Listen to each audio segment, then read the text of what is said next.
Good morning students. आज का topic है स्कोप ऑफ एचआरएम, या ये कहेंगे scope of human resource management. Scope of human resource management को पढ़ने से पहले जानते हैं कि स्कोप किसे कहते हैं। Scope means range of view और ऑपरेशंस, यानी किसी विचार या कार्य की श्रृंखला को क्षेत्र कहते हैं। और ऐसे भी कहा जा सकता है the extent of the subject matter to which it is relevant, यानी किसी भी विषय के विषय वस्तु के विस्तार को क्षेत्र कहते हैं। तो यह क्लियर हुआ कि किसी भी विषय का जो विषय वस्तु है, सब्जेक्ट मैटर है, वह क्षेत्र कहलाता है।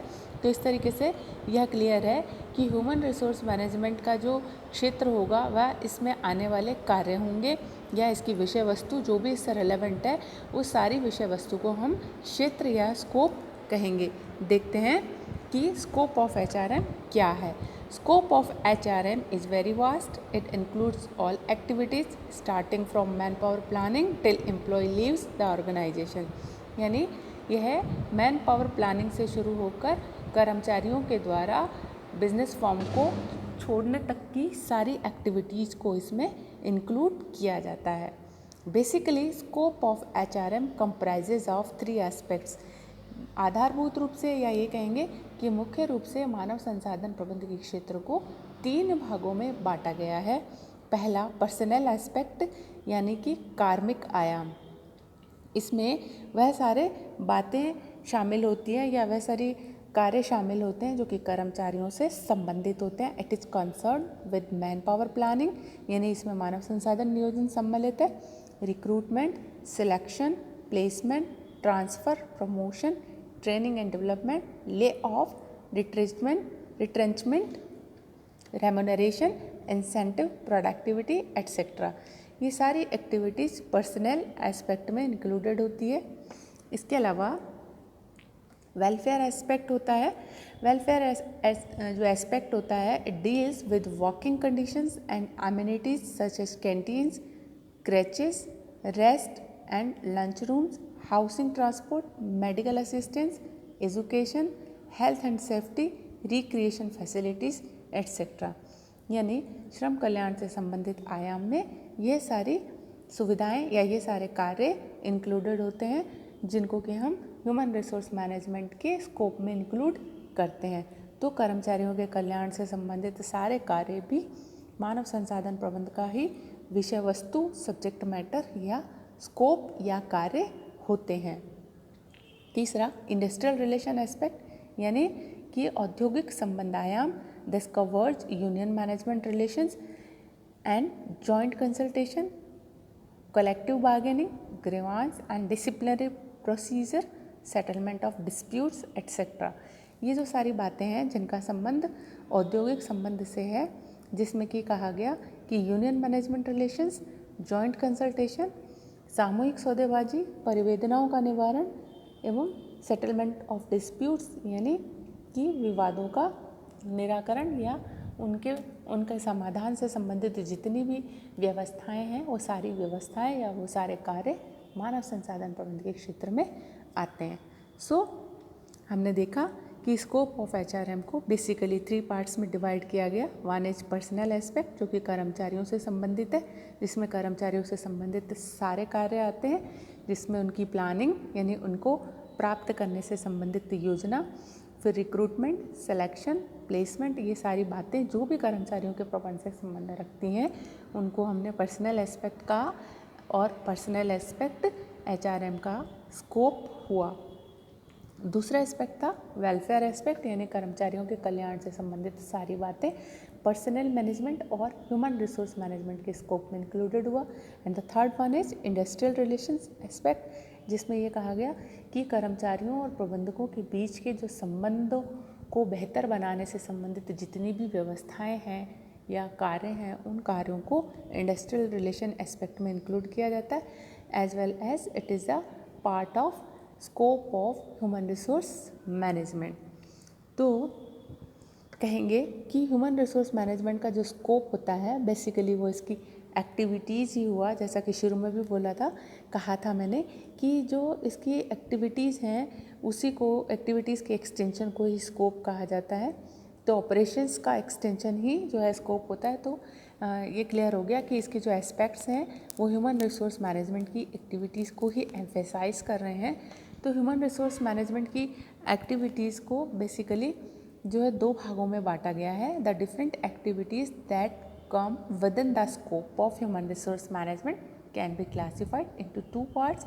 One is the managerial activities or functions, another is the operative activities and functions. तो मानव संसाधन प्रबंध के क्षेत्र को या कार्य क्षेत्र को या इसमें आने वाले कार्यों को 2 भागों में बांटा गया। पहला प्रबंधकीय कार्य और दूसरा हुआ क्रियात्मक कार्य। प्रबंधकीय कार्य वह कार्य होते हैं जिनका संबंध मानव संसाधनों के प्रबंध से होता है। कोई भी जो प्रबंधक होते हैं वो उनके कार्यों का जो लेवल होता है वो 2 लेवल होता है, यानी द्विस्तरीय होता है। द्विस्तरीय का मतलब एक सोचना और दूसरा करना। तो सोचने से संबंधित जितने भी कार्य होते हैं, विचार करने से संबंधित जितने भी कार्य होते हैं, उनको हम प्रबंधकीय कार्यों के नाम से जानते हैं या मैनेजरियल एक्टिविटीज़ के नाम से जानते हैं। फर्दर उनको जब परफॉर्म किया जाता है और उसमें जो एक्सटेंशन होता है, स्पेसिफिक कुछ काम आते हैं, उन कामों को हम ऑपरेटिव या परिचालनात्मक या क्रियात्मक कार्यों के नाम से जानते हैं। तो प्रबंध से संबंधित जो कार्य होते हैं उनको हम मैनेजरियल एक्टिविटी कहते हैं। तो देखते हैं ह्यूमन रिसोर्स मैनेजमेंट की मैनेजरियल एक्टिविटीज़ क्या हैं। Number 1 it is planning. Planning यानी कि किसी भी विषय के बारे में, किसी भी कार्य के बारे में पहले से एक रूपरेखा बनाना, एक आउटलाइन बनाना, जिससे कि वो काम सक्सेस हो सके, उसके काम की जो सफलता की संभावनाएं हैं वो सुनिश्चित हो, उसके लिए योजना बनाने को ही प्लानिंग कहते हैं। Planning is the process of deciding the goals and formulating policies and programs to achieve the goals. यानी नियोजन निश्चित उद्देश्यों की प्राप्ति के लिए उद्देश्यों के निर्धारण और नीतियों और कार्यक्रमों के निर्धारण या उनको बनाने की प्रक्रिया होती है। और जो मानव संसाधन प्रबंधक होता है वो यह काम करता है, वो उद्देश्यों का निर्धारण करता है और कर्मचारियों से संबंधित नीतियों को बनाता है और इनके बजट भी बनाता है, इस कार्य से संबंधित बजट का भी निर्धारण करता है। इसलिए कहेंगे कि मानव संसाधन प्रबंध का जो मैनेजरियल एक्टिविटी होती है वो प्लानिंग होती है। Personal manager decides personal goals, formulates personnel policies and prepare the personnel budget. So the first function of human resource management is planning regarding objectives of organization. तो यह प्रबंध से संबंधित वह कार्य करता है जिसमें कि उपक्रम के उद्देश्यों, कर्मचारियों से संबंधित उद्देश्यों का निर्धारण किया जाता है और उनसे संबंधित नीतियाँ बनाई जाती हैं और उन पर किया जाने वाले खर्च का भी निर्धारण किया जाता है। तो सेवी वर्गीय उद्देश्यों का निर्धारण किया जाता है, सेवी वर्गीय नीति बनाई जाती है और सेवी वर्गीय बजट बनाया जाता है। तो इस तरीके से जो है मानव संसाधन प्रबंध प्लानिंग एक्टिविटीज़ करता है। द सेकेंड इज़ ऑर्गेनाइजिंग या संगठन करना। कोई भी जो प्रबंध की शाखा होती है वह प्रबंध की शाखा अपने इन कार्यों को करती है जिनमें कि planning, organizing, directing, controlling, coordinating, motivation and incentives included है। सिमिलरली जो ह्यूमन रिसोर्स मैनेजमेंट है वह भी प्रबंध का ही एक पार्ट है। It is inherent part of general management. तो यह पार्ट भी इन सारी एक्टिविटीज़ को करता है।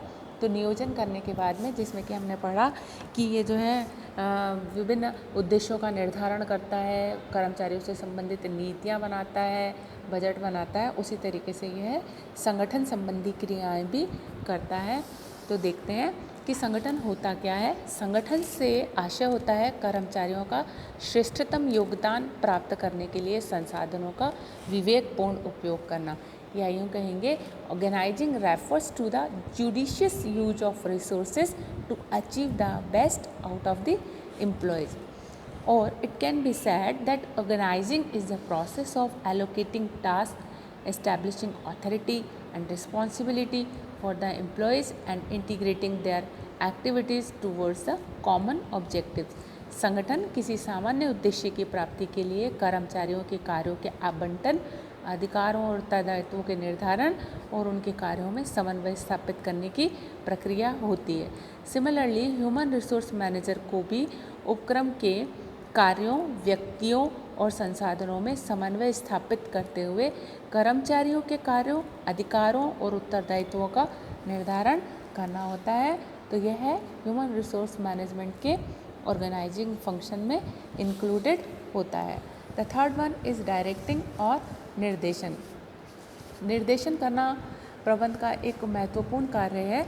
तो सेवी वर्गीय प्रबंध के कार्यों में निर्देशन करना भी शामिल है। निर्देशन कर्मचारियों को अभिप्रेरित करने, सक्रिय करने, नेतृत्व करने और उनका पर्यवेक्षण करने की प्रक्रिया है। और it can be said that directing is the process of motivating, activating, leading and supervising people.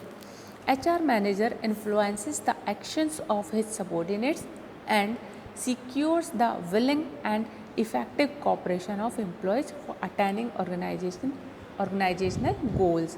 मानव संसाधन प्रबंधक अपने अधीनस्थों के कार्यों को प्रभावित करके उद्देश्यों की प्राप्ति हेतु उनका स्वैच्छिक और प्रभावशाली सहयोग प्राप्त करना सुनिश्चित करता है। तो इस प्रकार से यह अपने कर्मचारियों का स्वैच्छिक सहयोग या वॉलंटियर कोऑपरेशन या कंट्रीब्यूशन अचीव करने के लिए उनका डायरेक्शन करता है। तो यह कार्य प्रबंध के या मानव संसाधन प्रबंध के कार्यों में सम्मिलित होता है। निर्देशन के द्वारा human resource manager good human relations and will to work भी इस्टेब्लिश करता है। HR manager build sound human relations and create will to work यानी कार्य करने की इच्छा बाय परफॉर्मिंग डायरेक्शन, यानी निर्देशन के कार्य को करते हुए वह अच्छे ह्यूमन रिलेशंस भी इस्टेब्लिश करता है, साथ ही साथ कर्मचारियों में कार्य करने की इच्छा को जागृत करता है। मानव संसाधन प्रबंध के प्रबंधकीय कार्यों में या मैनेजरियल एक्टिविटीज़ में जो नेक्स्ट है वो है कंट्रोलिंग यानी नियंत्रण। नियंत्रण का संबंध जांचने, पुष्टि करने और नियमन करने से होता है, जिससे कि यह सुनिश्चित किया जा सके कि सभी कार्य योजनानुसार एवं दिए गए निर्देशों के अनुसार ही हो रहे हैं। It is concern with checking, verifying and regulating to ensure that everything occurs in conformity with the plans adopted and the instructions issued. तो इस तरीके से ह्यूमन रिसोर्स मैनेजमेंट भी यही कार्य करता है कि जो भी उद्देश्य तय किए गए थे, जो भी पॉलिसियाँ बनाई गई थी, जो भी प्रोग्राम डिसाइड किए गए थे, सारे के सारे कार्य उन पॉलिसीज़, उन योजनाओं, उन उद्देश्यों की कॉन्फॉर्मिटी में हो रहे हैं या नहीं हो रहे हैं। तो यह इसके कंट्रोलिंग एक्टिविटी में इंक्लूडेड होता है। HR manager regulates activities in accordance with the personal plans. तो ये सेवी वर्गीय नियोजन के संदर्भ में ही सारे क्रियाकलापों का, कार्यों का नियंत्रण करता है। और ये भी कह सकते हैं HR manager monitors the progress of personnel program so as to minimize the gap between desired result and actual performance, यानी मानव संसाधन प्रबंधक कार्मिक कार्यों की निगरानी या मॉनिटरिंग करता है, जिससे कि वास्तविक और अपेक्षित परिणामों के अंतर को मिनिमाइज किया जा सके। तो जो कर्मचारियों के उद्देश्य तय किए गए हैं, उनको जो टास्क दिए गए हैं, उनके ऊपर कंट्रोल करने के लिए सेवी वर्गीय प्रबंधक इस बात के प्रयास करता है कि वह देखे कि कर्मचारी उन कार्यों को प्रॉपरली कर रहे हैं और जिससे कि जो डिसाइड किया गया है और जो अचीव हुआ है वो दोनों सेम हो या उनके बीच में जो डिफरेंस है वो बहुत कम हो, मिनिमम डिफरेंस हो। इसी एक्टिविटी को कंट्रोल के नाम से जानते हैं। The next is coordinating. As it is said, coordination is the essence of management, की समन्वय प्रबंध का सार होता है। सारी योजनाएं या जितने भी संसाधन संगठन की क्रिया में जुटाए गए हैं या जो निर्देशन दिए गए हैं या जो नियंत्रण किया गया है, ये सारा के सारा यूजलेस हो जाएगा अगर सारे कार्यों में कोऑर्डिनेशन या एकता नहीं है या उनके बीच में किसी प्रकार का तालमेल नहीं है। तो बिना तालमेल के सारा प्रबंध जीरो स्टेज पे आ जाता है।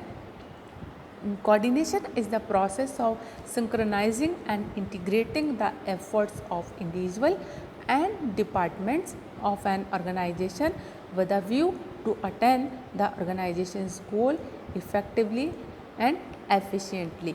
यानी किसी संगठन के उद्देश्यों की प्राप्ति के लिए सभी विभागों और व्यक्तियों की क्रियाओं में तालमेल स्थापित करना, जिससे कि जो संस्था के उद्देश्य हैं वो प्रभावशाली तरीके से प्राप्त किया जा सके इसी को कोऑर्डिनेशन कहते हैं। तो कोऑर्डिनेशन का एस्टेब्लिशमेंट का जो काम होता है वह सभी वर्गीय प्रबंधक का होता है, because without harmony and integration of activities there is likely to be duplication, overlapping in the organization. So to coordinate the various efforts of organization is the activity of human resource management. सभी विभागों और सभी व्यक्तियों के कार्यों में एकता स्थापित करना। एकता का मतलब उद्देश्य, संगठन के उद्देश्यों के अनुरूप वो कार्य हों, उनमें एकता हो, उनके बीच में किसी तरीके की जो है डाइवर्स ना हो, यानी वो उद्देश्य विमुख नहीं होनी चाहिए, उद्देश्य उन्मुख होनी चाहिए और ऑब्जेक्टिव ओरिएंटेड एक्टिविटीज़ हो। इसी कार्य को हम कोऑर्डिनेशन के नाम से जानते हैं और एचआर मैनेजर इस कार्य को करता है, जिससे कि इनके सारे प्रयासों में हार्मोनी भी बनी रहती है और ऑर्गेनाइजेशंस के ऑब्जेक्टिव्स को अचीव करना ईजी हो जाता है। The next is motivation and incentives. Motivation simply means the need or reason that makes people to do some work or to take some work. Management must fulfill all the needs through monetary and non-monetary incentives. अभिप्रेरणा वह कोई भी कार्य होता है जो व्यक्तियों को कार्य करने के लिए प्रेरित कर देता है। तो मोटिवेशन का मतलब होता है कि वह कोई भी आवश्यकता या कारण, वह कोई भी ज़रूरत या कारण जिसके कारण व्यक्ति कार्य करने के लिए तैयार हो जाए, उसको अभिप्रेरणा कहते हैं। तो मानव संसाधन प्रबंधक का यह काम होता है कि वह कर्मचारियों की उस आवश्यकता को और उस कारण को पहचाने, जिसकी पूर्ति करके मानव संसाधन प्रबंधक कर्मचारियों से स्वेच्छानुसार उपक्रम की आवश्यकता अनुसार कार्यों को करवा सके।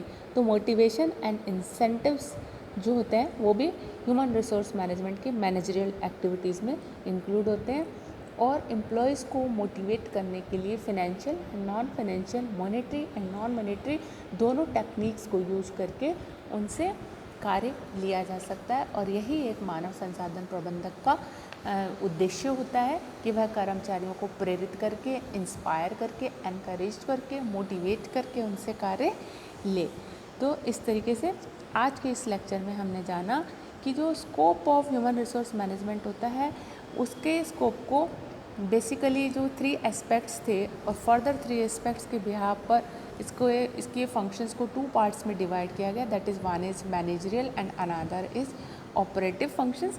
तो इसमें हमने आज मैनेजरियल एक्टिविटीज़ के बारे में जाना, जिसमें हमने पढ़ा कि ह्यूमन रिसोर्स मैनेजमेंट को प्लानिंग करनी होती है, रिसोर्स ऑर्गेनाइज करने होते हैं, डायरेक्शन देना होता है, कंट्रोलिंग करना होता है, कोऑर्डिनेट करना होता है, मोटिवेशन एंड इंसेंटिव्स के ऊपर भी काम करना होता है, या एम्प्लॉयज़ को मोटिवेट करके कार्य लेना भी एचआरएम का ही स्कोप होता है। फर्दर इसके स्कोप में जो ऑपरेटिव फंक्शंस हैं जिनकी बात हमने की थी कि ऑपरेटिव एक्टिविटीज़, इनको हम नेक्स्ट फर्दर लेक्चर्स में देखेंगे। तो आज के लिए इतना काफ़ी है। Thank you so much.